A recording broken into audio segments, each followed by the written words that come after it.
광풍의 위험을 잠잠케 하시는 예수님이 하나님이 되심을 보여주십니다. 예수님이 갈릴리 바다를 잔잔케 하실 수 있는 것은 그가 창조하셨기 때문에 그 창조한 피조물을 제재하고 제한할 수 있는 거예요. 그런 권세를 가지고 있음에 대해서 제자들에게 보여주는 거예요. 오늘 제목에서 말하는 것처럼 예수님이 왜 만왕의 왕이신가 하는 것은 다른 왕들이 못하는 자연 만물을 제재하고 제한하는 일에 있어서 내가 너희들에게 보여준다. 모든 만물을 내가 제재하고 제한하면 그러면 세상의 모든 왕들도 내가 제한하고 제재할 수 있는 거지. 왜? 그것도 모든 만물 가운데 한 일부분이기 때문에 그렇다라고 하는 것입니다. 황제는, 노마의 황제는 전쟁을 통해서 이겨야만 우리에게 생명을 유지케 하지만 예수님은 우리를 궁극적으로 영원한 생명을 주시는 영원한 통치자임을 오늘 확고하게 우리에게 보여주고 계시다는 거예요.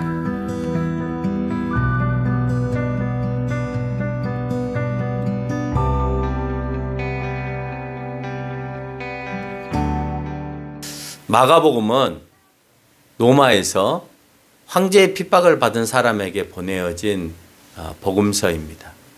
그러니까 황제로부터 핍박을 받은 로마에 거주하는 기독교인들을 향하여서, 그러니까 로마인들이겠죠. 거기에서 예수 그리스도를 믿었던 사람들을 향하여서 보내어진 복음서입니다. 뿐만 아니라 예수님께서 종으로서 순종한 모습을 잘 드러낸 그런 복음서이기도 합니다. 또 이적과 기사가 잘 표현된 복음서이기도 해요. 뿐만 아니라 가장 간결하게 사용되어진 복음서이다 보니 복음서 중에서 가장 짧은 책이다라고 말할 수가 있습니다. 마가복음 1장 1절은 우리가 유심히 봐야 해요. 우리가 마태복음 1장 1절은 족보로부터 시작됐는데 왜 아브라함과 다윗의 자손 예수 그리스도라고 얘기를 했는가에 대한 설명을 여러분들에게 말씀을 드렸습니다. 마가복음 1장 1절은 하나님의 아들 예수 그리스도의 복음의 시작이다라고 소개를 합니다. 이는 황제 문화에 익숙해 있는 그리스도인들에게 쉽게 글을 쓰기 위한 증표라고 말할 수가 있습니다. 복음의 시작 예수 그리스도. 우리가 잘 알고 있는 시편 111편 10절에서 여호와를 경외하는 것이 지식의 근본이다라고 표현하는 것과 같이 시작에 해당되어지는 헬라어 아르케는 기초나 토대를 의미합니다. 교회로서 하나님의 아들로서 예수 그리스도는 복음을 선포하는 기초와 토대가 된다라고 하는 것을 오늘 설명하고 들어간다라고 하는 거예요. 교회로서 하나님의 아들로서 예수 그리스도는 복음을 선포하는 기초이고 토대이다. 그래서 하나님의 아들이라는 것을 강조하고 들어가는데 그 이유는 여러분 페르시아가 그리스로부터 함락을 당했다고 늘 누누이 얘기를 했습니다. 그리스의 알렉산더 이전에는 그러니까 페르시아나 바벨론이나 또는 아수르가 지배했던 중동의 지역과 지중해 지역에는 신과 왕이 분리되었다라는 사실을 알 수가 있을 거예요. 그래서 신전에서 신들을 경배하고 왕은 왕으로서 왕궁에서 그렇게 예배를 드렸습니다. 그래서 어느 신이 세냐에 따라서 그 신이 위대하다라고 표현을 했습니다. 그렇게 신과 왕이 분리되어졌던 시점에서 그리스의 왕이었던 알렉산더가 지배하면서 이제는 이제 대리자의 개념에서 신의 개념으로, 그래서 그리스의 신관이 신과 인간이 이제 연합이 되어지는, 일치가 되어지는, 그래서 신이 그 신화 속에서 인간의 여성을 겁탈하여서 또 다른 신을 낳게 되어지고, 그래서 신의 아들이 이 땅에 등장하게 되고, 그 신의 아들은 능력이 있어서 모든 싸움에 능하는 자이기 때문에, 영웅이기 때문에 모든 넓은 영토를 차지한다라고 보았습니다. 그래서 알렉산더 대왕에서는 내가 신의 아들이다 라는 말을 처음으로 선포하게 됩니다. 근데 그건 그리스 문화 속에서 신과 우리 어머니 여인의 육체를 통해서 또 다른 신이 등장하여서 그래서 내가 이제 아주 싸움을 잘하는 그런 영웅이 되었다라고 묘사를 한다면, 로마 시대에 들어와서 그리스를 침략하고 그리스를 정복했던 로마 시대에 가서는 황제 스스로 신격화가 되어지는 세상이 되어집니다. 그래서 예수님 출생 당시에 황제였던 아우구스투스는 그 말의 뜻이 지존자, 신성한 자, 신이라는 개념을 가지고 있습니다. 아우구스투스라는 그 칭호를 왜 사용했냐? 내가 신이다. 그래서 황제를 숭배하게 하는 일을 로마 시대 때부터 이제 들어오기 시작하는 거예요. 그로 인해서 그리스도인들이 그 황제 숭배를 거부함으로 인해서 많은 순교를 하게 되어지는 것이죠. 왜? 하나님 외에 우리는 다른 어떠한 신도 숭배할 수 없다라고 하는 주장을 하였기 때문에 그렇습니다. 그러나 그리스도의 복음을 들고 다니는 예수님의 제자들은 황제가 신이 아니며 황제의 복음은 지금의 기쁨에만 머물러 있지만 그리스도는 과거 근본에서 시작하여 오늘 예수님을 근본적으로 설명하잖아요. 그리스도는 과거 복음의 시작이다라고 했으니까 예수님은 과거 어느 시점인지 모르지만 거기서부터 시작하여서 미래의 영원한 것까지 연결되어 통치하시는 진정한 하나님이시며 왕이시다는 것을 전하고 있다라고 하는 거예요. 그러니까 그리스 신화나 로마 신화에 등장하는 하나님의 아들, 그 하나님의 아들의 개념이 알렉산더나 아우구스투스에게 있는 것이 아니라 예수 그리스도에게 있다라고 설명하고 들어가는 거예요. 그래야 로마인들은 그게 무슨 말인지 이해가 되는 거예요. 이제 진정한 우리의 영웅이 등장하였구나. 진정으로 우리를 살려줄 정말 거대한 왕궁을 형성할 그런 왕이 등장하였구나라고 하는 것을 알게 되는 거예요. 근데 예수님께서 가르쳐 주신 왕의 개념은 우리가 생각하는 그냥 우리의 육체적인 생명만을 보호해주는 그런 왕의 개념이 아니라 영원한 생명으로 이끌어내시는 왕, 또 어느 지역에서부터 어느 지역까지를 통치하는 그런 영토의 영역에서의 왕이 아니라 모든 우주 만물의 왕으로서 오시게 되어짐을 말하고 있다라고 하는 겁니다. 복음은 복음이다라고 할 때는 세 가지로 사용되어졌다고 그랬습니다. 복음이라고 할 때 첫 번째는 전쟁에서 승리했을 때 표현하는 단어입니다. 두 번째, 황제의 후계자가 태어났을 때 복음, 에반겔리온이라는 단어를 사용하였다고 했습니다. 세 번째, 후계자가 권자의 자리에 올랐을 때, 왕의 즉위식을 할 때 그것을 복음, 가장 기쁜 소식이다라고 사용하였습니다. 이런 헬라적 의미에서 예수 그리스도는 죽음에서 승리하고 하나님의 아들이시고 모든 인류를 통치하실 왕이시다는 사실에서 기쁜 소식을 전하는 의미를 가지고 있습니다.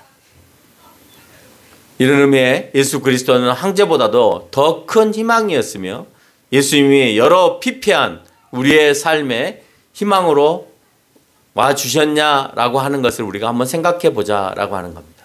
그럼 그런 여러분에게 복음이지만 오늘 피폐함 또 우리에게 희망으로 온 예수님은 우리에게 있어서 철저한 복음으로 다가오지만 예수님이 여러분에게 아직도 희망이 아니라면 그 복음은 여러분의 복음이 아니라 그 희망을 가지고 있는 사람만의 복음이 되어진다는 거예요. 여러분, 로마의 황제가 우리를 지배하고 우리를 죽음 가운데서 살리게 한다라고 하는 사실을 인정하고 받아들이면 그러면 죽지 않았습니다. 그런데 내가 저 왕이 내 생명을 보호한다라고 믿지 않고 투쟁을 하거나 투항을 하면 그러면 그 사람의 생명을 빼앗아가는 일이 발생되었습니다. 오늘 예수 그리스도를 통하여서 희망이 여러분에게 주어진다면 그러면 여러분에게 복음은 철저하게 여러분의 것이 되어지지만 그 희망이 나에게 다가오지 않으면 그 복음은 나와 전혀 상관없는 것이 되어진다는 거예요. 예수님을 통한 내 생명을 보장해 주는 것이 그 어떤 가치보다도 가장 큰데 그 가치가 지금 당장 실현되지 않음으로 인해서 지금 이 세상은 예수님의 복음을 격하하여서 어떻게 표현하고 있냐? 예수님의 복음은 우리에게 영원한 생명을 주시기보다는 예수님이 우리에게 이웃을 향한 사랑을 하라고 하셨어. 또 정치적으로 이런 편에 서게 하라고 하셨어.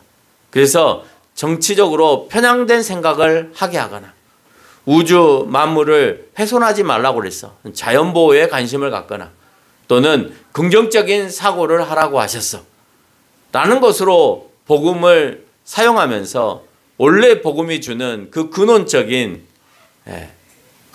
그 희망을 전락시켜버리고 자꾸 이웃사랑, 정치적인 이념, 자연보호, 자신을 사랑하는 것, 긍정적인 사고 이런 것으로 자꾸 복음을 설득하려고 한다는 거예요. 그래서 여러분 할 수 있습니다. 하나님께서 여러분에게 능력을 주시면 모든 것을 다 이룰 수 있습니다. 긍정적 사고죠. 여러분 모든 걸 다 할 수 있나요? 그게 하나님의 뜻이면 할 수 없는 겁니다. 여러분, 여러분을 사랑해야 다른 사람도 사랑할 수 있습니다. 그러니까 여러분을 철저하게 사랑하고 여러분의 가정을 먼저 사랑하십시오. 중요합니다. 중요하지 않는 게 아니에요. 중요해요. 근데 나를 사랑하고 내 가정을 사랑하는 순간에 내가 하나님의 일을 하는 것과 충돌이 생길 수 있어요. 여러분, 복음은 여러분을 영원한 생명으로 인도하는 것의 목적을 갖고 있는 것이지 그 복음이 격화되어서 이웃을 향한 사랑이 전적으로 최고이다. 또 정치적인 편향적 성격을 통하여서 저 사람이 옥중에서 나와야 하나님의 사랑이 실현된다 라고 얘기를 하든가, 자연을 우리가 훼손하지 않는 것이 하나님을 사랑하는 절대적인 근본이라고 하든지, 긍정적인 사고를 하는 것, 내 자신을 사랑하는 것을 복음으로 선포하는 것은 잘못된 거예요. 그럼 그렇게 하지 말아야 될까요? 아니에요. 우리가 전해야 되는 것은 예수 그리스도로 인하여서 구원받는 거예요. 구원받는 사람이 이웃을 향하여서 사랑을 베푸는 것은 당연한 것이죠. 내가 하나님의 나라를 취했는데 하나님께서 주신 우주 만물을, 자연을 훼손하지 않고 사용하는 것은 당연한 것이죠. 그게 우선이 되어질 수는 없어요. 그러나 중요한 것은 여러분 자신을 평상시에 사랑할 수 있습니다. 여러분의 가정을 평상시에 사랑할 수 있습니다. 그러나 선택을 해야 될 상황에서는 내가 과감하게 내 자신보다는 하나님을 향한 사랑이 더 커야 된다라고 하는 거예요. 러셀 힌드마시라고 하는 학자가 있습니다. 러셀 힌드마시가 말하기를 하나님의 구속의 행위로 우리에게 새 생명을 부여하는 것이 위에서 앞서 말한 이웃을 향한 사랑이라든지 정치적인 편향이라든지 우주 만물을 훼손하지 말라고 하는 것이라든지 위에서 말하는 것보다도 더 강력하다는 사실을 잊지 말라고 얘기하고 있습니다. 하나님의 구속의 행위가. 여러분의 죄값을 지불해 준 그 행위가 그 어떤 것보다도 값지다라고 하는 것이고 그것이 가장 근본이라는 거예요. 그것을 증거하지 못하면서 교회 오면 이렇게 돼 이렇게 돼 이렇게 돼 하는 것은 의미 없어요. 여러분. 여러분이 전해야 되는 것은 왕이 나셨다는 거예요. 복음의 의미가 황제가 났다는 겁니다. 우리가 살았다는 거잖아요. 전쟁에서. 우리가 영적인 전쟁에서 예수님을 통하여서 우리가 살았다라고 하는 것을 증거하는 거고, 그것을 싫어했던 로마인들은 없어요. 황제가 태어났다는 것을 알리는 것을 싫어했던 로마인들이 없고, 우리가 전쟁에서 승리해서 이제 죽지 않게 되었다라는 것을 싫어한 로마인들이 없습니다. 우리의 황제가 이제 황제로 즉위했다는 것을, 그 소식을 알려주는 것을 싫어했던 사람이 하나도 없었던 것처럼 오늘 예수님을 그 황제의 즉위식에 우리를 구원하실 자이심을 선포하는 것은 부끄러운 일이 아니라 당연한 거였다는 거예요. 그러니까 로마인들에게 먼저 선포되어지는 것은 오늘 하나님의 아들 예수 그리스도 그 복음의 시작이다라고 선포하고 들어가는 거예요. 하나님의 아들이다. 이게 복음이다. 그런데 우리는 다른 복음을 들고 가는 경우들이 너무나 많이 있다는 겁니다. 우리는 믿어야 될 예수 그리스도를 믿지 않고 각자의 이미지를 만들어 놓고 예수님께서 세상을 이렇게 만들라고 하셨다 하고 자신들이 원하는 매력적인 사회를 만들고 해결하려고 하는 그런 경향을 보여주고 있습니다.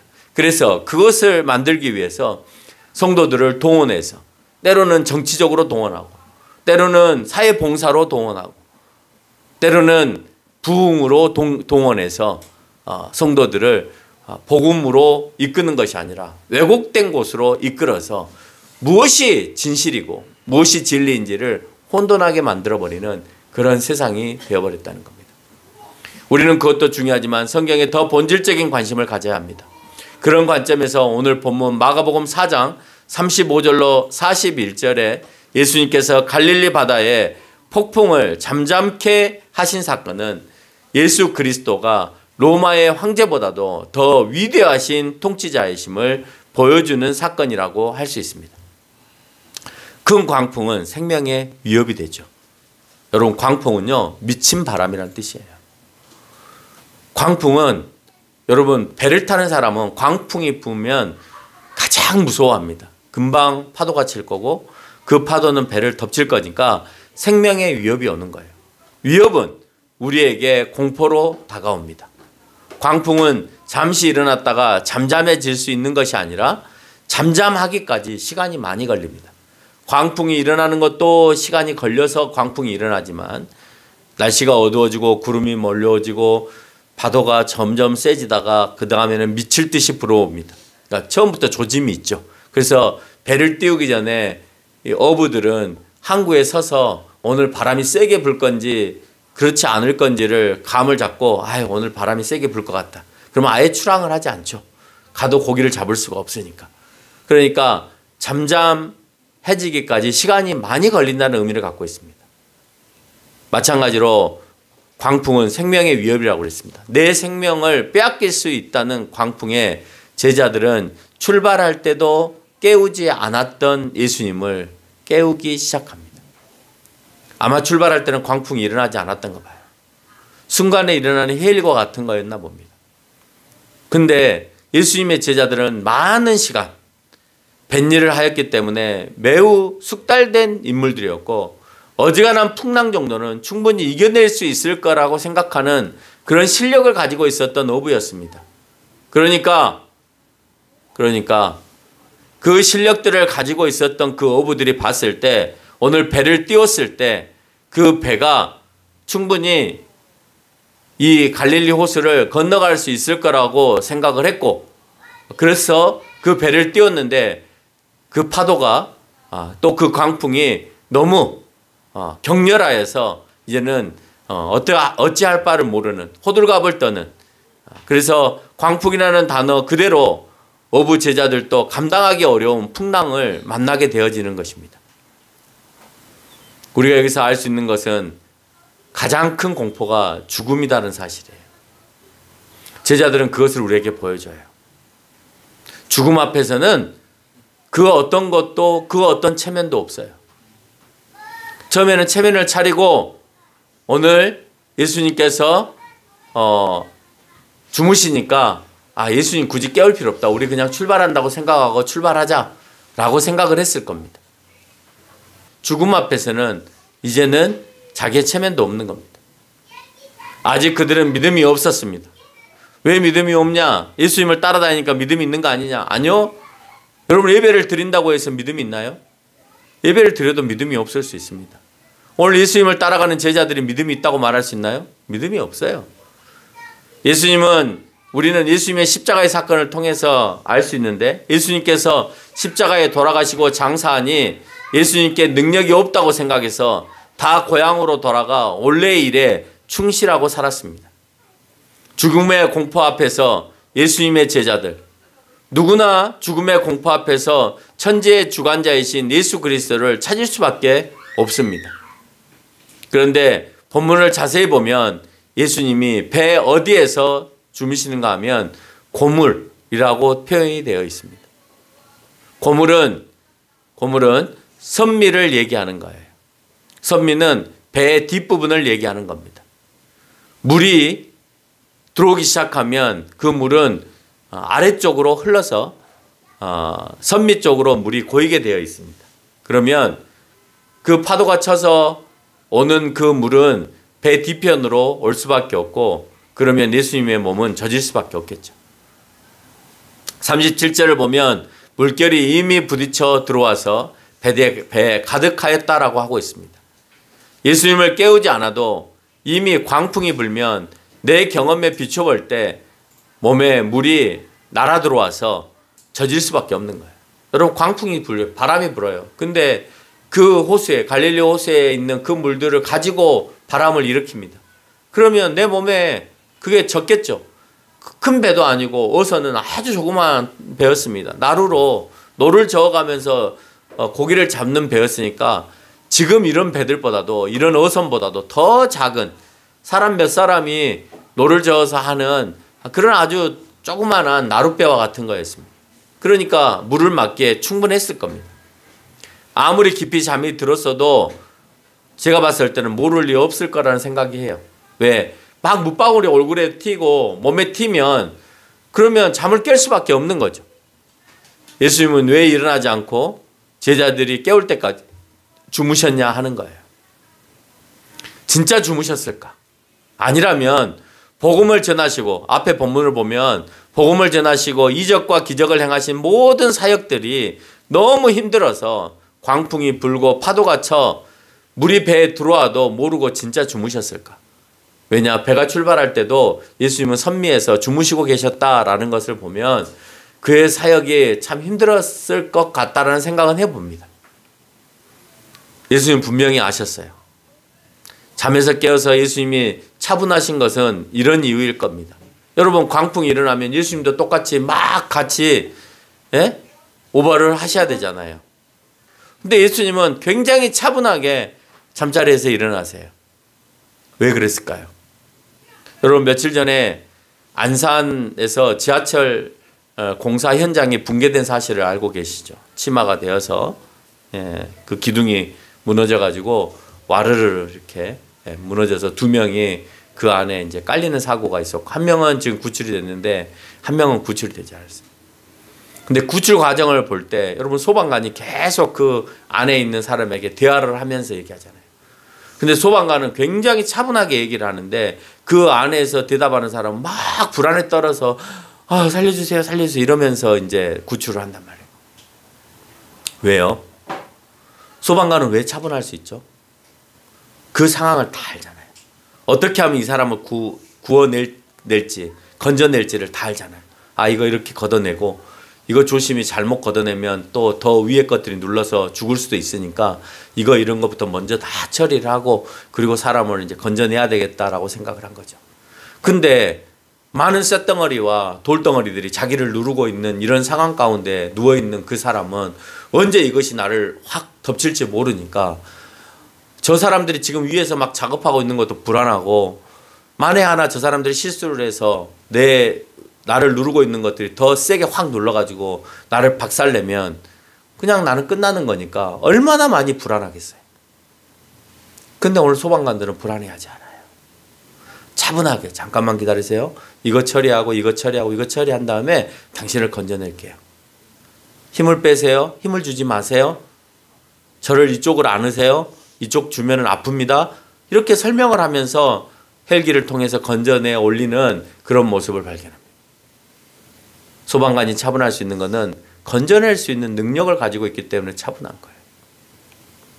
사람에게 있어서 광풍은 목숨을 위협할 정도로 공포였죠. 예수님은 언제든지 잠잠케 하실 능력이 있으셨기에 두려움과 공포의 대상이 아니었습니다. 예수님은 모든 것을 호령할 수 있는 능력을 갖고 계세요. 그분이 오늘 호들갑을 떨시면 그분은 하나님이 아니신 거죠.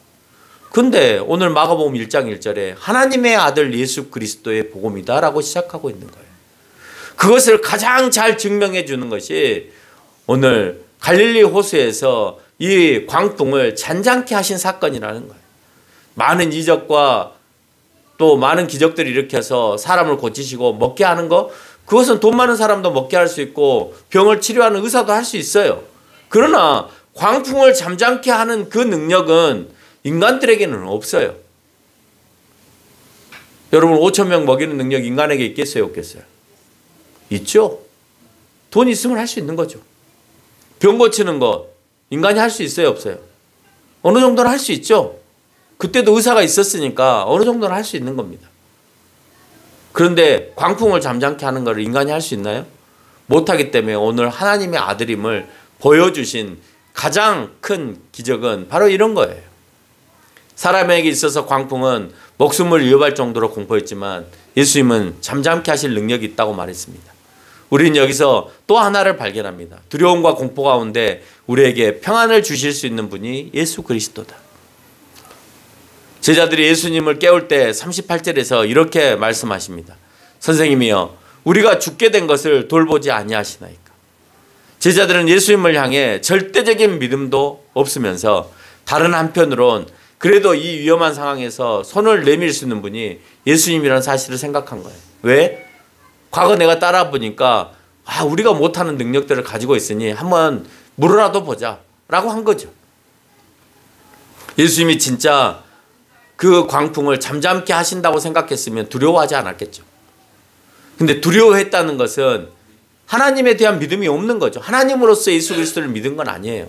그런데 따라다녀 보니 우리보다는 특별한 능력을 가지고 있는 것처럼 보여지니까 한번 물어볼까? 혹시 이것도 할 수 있는가? 그런 거 아니겠어요? 우리의 신앙도 그렇습니다. 예수님을 믿지 않고 있다가 정말 내가 이러지도 저러지도 못하는 상황에 교회에 와서 살려달라고 하는 사람들 많습니다. 하나님 도와주세요. 하나님 살려주세요. 처음부터 믿음을 가지고 있어야 되는데 전혀 믿음이 없다가 어느 순간에 내가 이 어려운 고통을 당하면 내가 하나님 살려달라고 하는, 내가 먼저 가져야 되는 것이 믿음인데 믿음은 없고 내가 지금 다급하게 처한 이 상황만 하나님께 해결해 달라는 것. 물론 하나님께서 해주실 수도 있습니다. 오늘 제자들에게 그 상황을 모면하게 해주신 것처럼 우리의 상황도 모면하게 할 수 있어요. 그러나 모면하게 하는 것이 중요한 것이 아니라 내가 예수님을 향한 믿음이 더 강해져야 된다는 거예요. 그래도 예수님께 딜을 해가면서 살려주면, 하나님 살려주면 내가 다시 예수님을 온전히 믿겠습니다라고 그렇게 딜을 해가면서 기도를 합니다. 그 말은 지금은 안 믿는다는 고백을 하고 있다는 사실이기도 하는 거죠. 들어주셔야 믿겠다는 거잖아요. 그러면 지금 믿는다는 거예요? 안 믿는다는 거예요? 안 믿는다는 거잖아요. 예? 그러니까 당신이 내 소원을 안 들어줬으니까 나는 안 믿습니다. 그게 무슨 믿음이에요? 들어주시든 들어주지 않든 내가 당신을 향한 그 마음이 항상 변함이 없습니다 해야 맞는 거죠. 제자들이 예수님께 이미 말씀하신 설교와 이적을 보았기에 그것만으로 기다렸으면 됐을 텐데 아직도 그 말씀을 이해하지 못하고 그 이적이 장깨를 부리는 어떤 한 사람처럼 알고 있는 것인지 제자들은 진정으로 하나님의 아들로 인정하여서 우리의 생사화복을 주관하는 신적 주권자로서 인정하지 않고 있더라는 것을 우리는 알 수가 있는 겁니다. 그들이 믿음이 없었음을 뒷받침해주는 본문은 풍랑을 꾸짖어 잠잠케 하신 후에 40절에서 어찌하여 이렇게 무서워하느냐, 너희가 어찌 믿음이 없느냐라는 말씀에서 찾을 수가 있습니다. 오늘 예수님 그래서 그러잖아요. 어찌 너희는 믿음이 없느냐. 믿음이 없다고 얘기하시는 거예요. 예수님 살려주세요 하니까 믿음이 있는 것처럼 보여지잖아요. 예수님께 매달렸으니까. 그런데 내가 봐도 믿음이 없는 거예요. 이런 풍랑쯤이야. 예수님이 오늘 여기서 예수님이 죽으시면 안 되잖아. 예수님은 십자가에서 우리를 위해 대속의 죽음을 진다고 했어. 우리의 모든 죄를 지기 위해서 오셨다고 했어. 이미 그 복음의 메시지를 들었어. 그러면 예수님은 아직 돌아가실 때가 아니야 라고 하나님의 뜻을 생각하면 되는데 하나님의 뜻을 바라보지 못하고 지금 현실 속에서 나의 죽음 앞에 놓여 있는 것을 더 이러다가 진짜 죽어버리면 어쩌지? 내가 할 일이 있으면 죽지 않아요. 내가 하나님 앞에서 할 일을 위임받았으면 여러분 절대 죽지 않아요. 여러분이 할 일을 위임받지 못했기 때문에 죽는 거예요. 진정 제자들이 예수님께서 해주실 것이라는 믿음이 있어서 예수님을 깨운 게 아니라 그 배 안에 있는 사람들 중에 예수님이 제일 가능성이 있다고 생각했기 때문에 깨운 거라는 사실이에요. 그렇지 않았다면 40절에서 예수님께서 언급하신 대로 이 광풍을 보고 무서워하지 않았을 것이다. 설사 건지지 않으신다 하더라도 예수님이 선포한 하나님의 나라를 받아들였다면 죽음에 이른다 하더라도 호들갑을 떨지 않았을 것입니다. 우리는 믿음이 있다고 하면서 어려움에 처하면 모두가 호들갑쟁이가 됩니다. 그러나 호들갑을 떨면서 예수님을 찾아오는 것은 다행이죠. 그나마. 그렇다고 거기서 머물러서는 안 된다는 겁니다. 여러분 그렇게라도 찾아와야 돼요. 호들갑을 떨면서 하나님 도와주세요라고도 찾아오고 그래서 믿음이 커져가야 되는 건 맞는 거지만 호들갑을 떠는 것이 믿음은 아니다라고 하는 겁니다. 그 어려움을 두려워하지 말고 그 어떤 결과를 주시든지 간에 순종하시기를 원합니다. 여러분, 오늘 예수님께서 예수님의 자리에서, 하나님의 자리에서 이 땅에 오실 때 종의 모습으로 이 땅에 오셨습니다. 그래서 오늘 로마에 있는 그리스도인들을 향하여서 그들에게 말하는 것은 예수님은 하나님의 아들이시다. 그런데 그 하나님의 아들이 너희를 군림하기 위해서 오시는 것이 아니라 하나님의 종으로 오신 것처럼 너희도 역시 하나님의 종으로 살아야 된다라고 하는 개념을 주면서 황제의 종인 그 시민들이 어떻게 사는 것인가 하는 것을 깨달아 알게 해주는 겁니다. 예수님이 잠잠케 하셨습니다. 그럼 두려움이 사라졌을까요? 잠잠케 했어요. 두려움이 사라졌을까요? 아닙니다. 여러분 41절을 보니까 광풍을 향해서 인간처럼 호통하셨습니다. 잠잠해진 사건을 목격하고 제자들은 어떻게 했냐? 심히 두려워했다라고 하고 있습니다. 심히 두려워해요. 조금 전에 광풍을 보고 느낀 두려움은 두려움도 아니에요. 자연적 두려움을 뛰어넘어서 예수님께서 행하신 초자연적인 능력 앞에 두려움을 느끼게 되는 거예요. 여러분 그 느낌을 이미 받으세요. 그 두려움을 이미 받았어요. 광풍보다 더 두려운 거는 예수님께서 이 땅에서 우리를 구원하신 그 사건에 대한 두려움이 여러분 가운데 자리 잡혀야 되는 거예요. 그래야 여러분이 이 땅에서 온전히 살아갈 수 있는 겁니다. 여러분 우리는 광풍이 잠잠해진 것에 대한 것에 두려움을 갖고 살아요. 여러분 우리 교회 안에서 일어나는 조그마한 이적들에 대해서 그래 하나님은 이런 거 우리에게 보여주셨어 라고 생각하면서 그러니까 내가 예수님을 믿어야 돼가 아니라 이미 우리는 초자연적인 엄청난 사건을 경험한 상황이에요. 그것을 아는 사건이에요. 그 다음에 우리 일상에서 일어나는 자질구레한 이적과 기적들은 아무것도 아닌 겁니다. 근데 내가 기도했더니 하나님께서 응답해 주셨어요. 이것은 굉장히 중요하고 가장 큰 것으로 생각하고 오늘 여러분을 구원한 초자연적인 사건에 대하여서 여러분의 죄를 다 도말하신 그 놀라우신 일에 대해서는 여러분 너무 무감각한 것 같아요. 그렇지 않나요? 여러분 그것에 대한 감격이 있고 그것에 대한 하나님을 향한 경외로움이 있다면 우리 함부로 살지 않습니다. 하나님을 향하여서 절대적으로 살아가게 되어져. 분명한 건 예수님은 두려움의 대상이 아니다는 거예요. 두려움은 그분의 능력이 심판으로 다가올 때 두려움이 되는 거예요. 우리는 심판의 자리에 서는 게 아니잖아요. 우리는 생명의 자리로 가는 거잖아요. 그래서 우리에게 평화를 주시는 이시기 때문에 예수님은 우리에게 두려움의 대상이 아니라 경외의 대상이 되어지는 거예요. 늘 그분을 공경하는, 늘 그분을 경외하는 그런 삶 속에서 우리가 살아가는 겁니다. 광풍의 위험을 잠잠케 하시는 예수님이 하나님이 되심의 능력을 보여주십니다. 예수님이 갈릴리 바다를 잠잠케 하실 수 있는 것은 그가 창조하셨기 때문에 그 창조한 피조물을 제재하고 제한할 수 있는 거예요. 그분이 창조하지 않으셨으면 풍랑을, 자연을 어떻게 제한하고 제재할 수 있겠어요? 할 수 없죠. 그분이 창조하셨기 때문에 그것이 가능하다라고 하는 거고 그런 권세를 가지고 있음에 대해서 제자들에게 보여주는 거예요.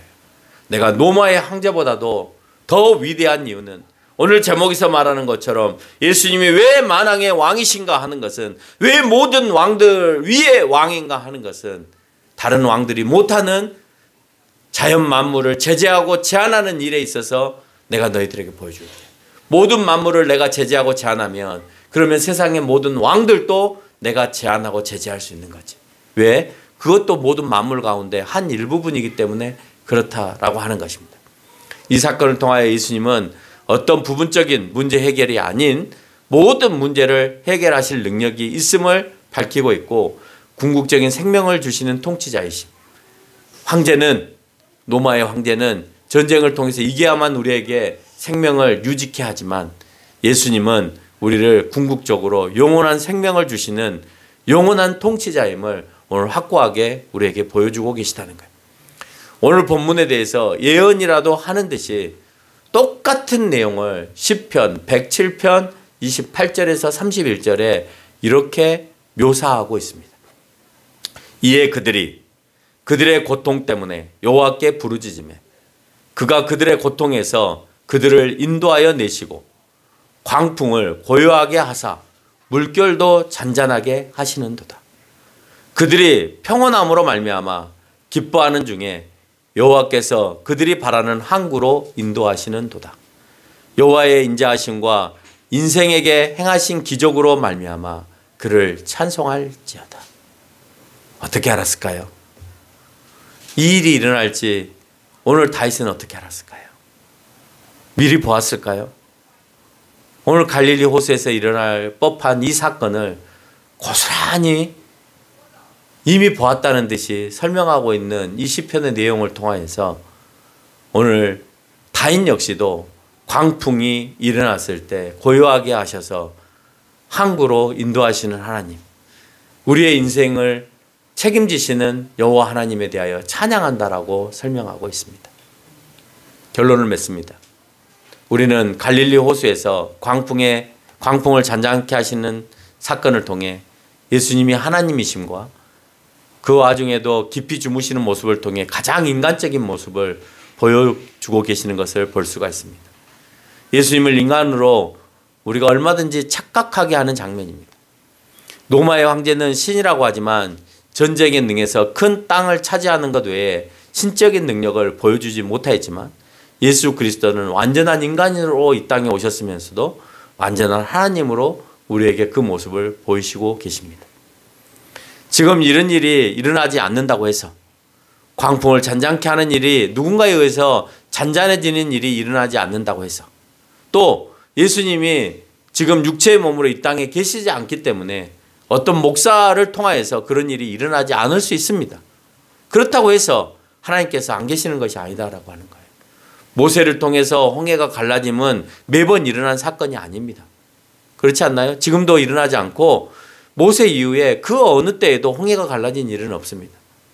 물론 요단강이 그 뒤에 한번 갈라진 적이 있습니다만은 그것도 한참 뒤에 일어난 사건이었고 역시 마찬가지로 오늘 이 사건 역시도 계속해서 일어난 일은 아니라는 거예요. 그러나 이후에 사람들은 그 사건을 말하면 믿었습니다. 모세가 어떻게 해서 홍해강을 나왔느냐라는 말을 수도 없이 많이 요한계시록에 이르기까지 반복해서 설명합니다. 마찬가지입니다. 광풍을 잠잠케 하시는 사건이 예수님 이후 지금은 똑같은 사건이 일어나지 않습니다. 그러나 오늘 성경을 통하여서 여러분에게 수도 없이 많이 말씀하고 있습니다. 그 광풍을 누가 잔잔케 했느냐? 그 잔잔케 하신 분이 예수님이 아니냐? 그런 일이 없었는데 가짜로 만들어낸 이야기냐? 라고 하는 것을 묻는 거예요. 오늘 욥에게도 말했잖아요. 천지를 창조하시는 이가 누구냐? 지금 창조하지 않아요, 하나님은.